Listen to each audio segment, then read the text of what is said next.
ఇంటి కొమ్మల్లో ఆ కోయిల పాటలు పాడాలి.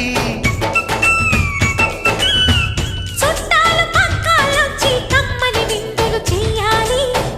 చూసేటి ఊరు వాడ మనసారా దీవించాలి. నలుగురు కలిసి చేతులు కలిపి